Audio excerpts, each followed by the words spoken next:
Hi there, this is Miss Heather from the counseling office with an abridged version of the seminar that was presented to juniors on how to do university research right. The ground rules that we established when we are starting the research process is to avoid developing a case of name branditis. The prestige of a university does not guarantee your success at that university or the quality of your life beyond. Have some swagger and really start to develop some confidence that you will be a success and will become the next best version of yourself, regardless of the name that's on your university degree. And you will see that even though we're launching you on the college research process, the university research process, we are going to continually revisit and always start with who are you, who am I, and why college, why university to begin with. All colleges, if you look, have often a symbol, a coat of arms, a logo that looks potentially quite old, and often a motto, a founding statement, which states the values on which the university was formed. It's something that you should really be thinking about. What is your motto and how do your university choices reflect that? So right now I'm just going to blast through a few university mottos without telling you who they belong to, but to have you get a sense that universities are based on very different ideas and values, and you might be more attracted to one or the other. Would you like to attend a university whose motto is, "Let it all hang out"? What about this? "Let all who come by merit deserve the most reward." And this? "The wind of freedom blows." How about this? "The stars change, the mind remains the same." This college's motto is, "Be ashamed to die until you have won some victory for humanity." Achieve without conspicuousness. Despite the danger, keep going. In harmony with truth.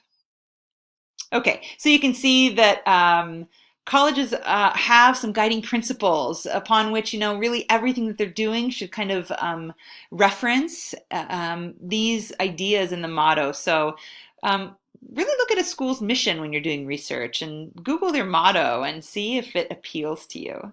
We're going to go now into the toolbox that you have to do university research, a universe of online resources. Human resources are really important, and of course the experiences that you can have in person.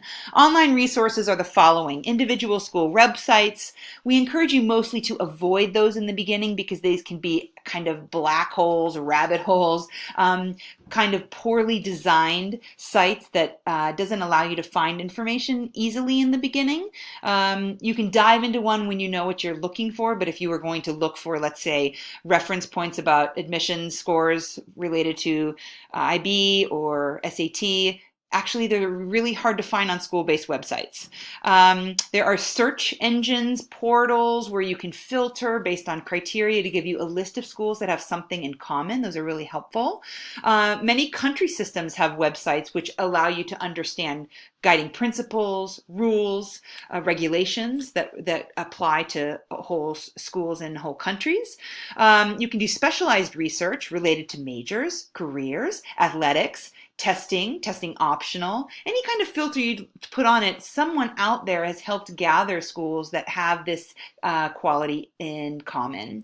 Student review websites are out there. Take those with a grain of salt. Every data point has a value, but data research suggests that the ranters usually spend more time online doing review websites, so do use those sparingly. And everything related to social media often has a more current feel. It allows you to maybe get a sense of what it would be like on campus there today, because they can push pictures, they can do live streams, they can do chats, and where websites, kind of the moment material is published, it has kind of a static feel to it. So social media can be a great way that is to just observe, be a voyeur, and see what these places are saying about themselves. Human beings are very helpful in this process, obviously.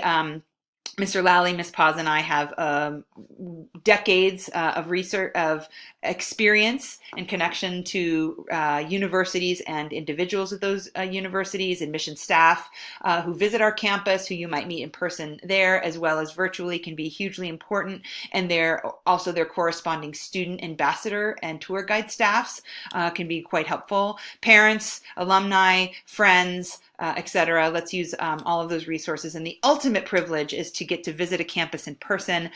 We will have a seminar on that, how to make use of time when you're away. Please make sure you tell Mr. Lally and I if you in fact have a university visit planned, so we can help you make the most of it. While leaving this country or the continent to visit a college is a huge investment of time and resources, and let's make sure you make the most of it.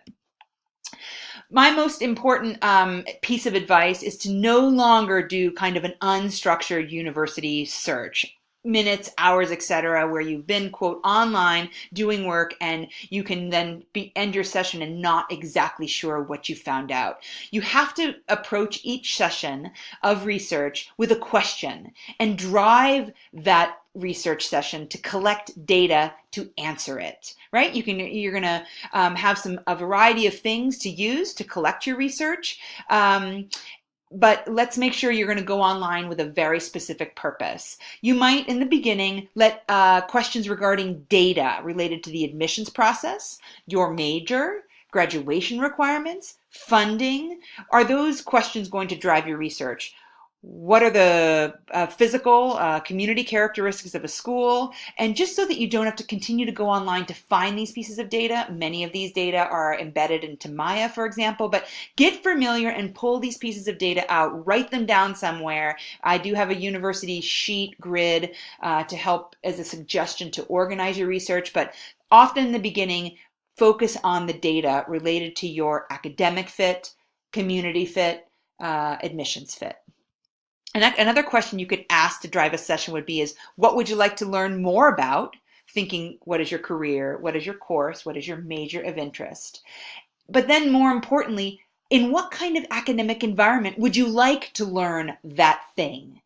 Colleges are not created equal. Within a particular country system, across country systems, different requirements, different professors, different courses and formats, different assignments, different approaches to research. Please understand that you have to understand what you are looking for, and we will help you find a good match.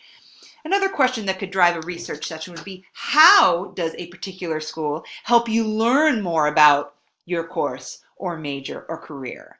Not just what you want to learn about and in what environment you would like to learn about.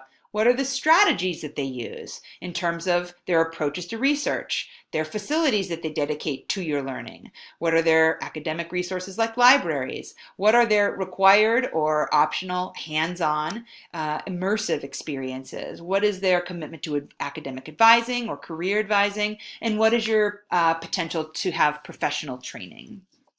How will they help you get your degree in business, medicine, engineering? Certainly, there are many paths to the same degree. Another question you could ask, what will you experience during your freshman year? Data bear out that if the success of your first semester of your freshman year best predict your persistence and success in college. You should be able to figure out with some digging, where will you live? What kinds of housing is available to you? What might you eat? What courses might you take? How might you stay healthy, stay fit? How might you get advice from professors or upperclassmen? When and where can you do research? The list goes on. And colleges are focusing on the freshman year experience to attract students to their schools so that you can make it through the 4 years. And you should really understand, if nothing else, what would your freshman year look like? Another question is, how might the institution you end up at help you answer this question? I don't expect an answer from you now that you know what you want to do with your life. If you have an idea, that's great. I hope you have an open mind to understand you will experience so many more things in university. But how will the university help you make a bridge to your career, your first work experience, to understand what do you want to do with your life, and what are the resources that they're throwing at that, whether it's consultations, people, work experiences. What is the community you would like to be in? Are those students more oriented towards tracking towards an academic career, an industry career, etc.? And where are they embedded in terms of geography, urban, suburban, rural, to help you get more in tune with, more informed, more clarity about what you want to do with your life, versus not just getting a degree. Is about how you're going to connect that to your life's work. What can you do with your free time? You might spend a session of research figuring out who and how you might connect with people doing work you're interested in, service you're interested in, arts activities you're interested in, professional activities. I guarantee you don't go to class very much in college, that university life is very much about the life and experiences that are supporting your interests that you have maybe in class. Another question you could use for a session would be, what opportunities do I have to pursue my interest in service, volunteer work, or professional experiences off campus? Both maybe immediately, locally, or in a semester off exchange capacity, or in the longer term breaks, even for credit, for example.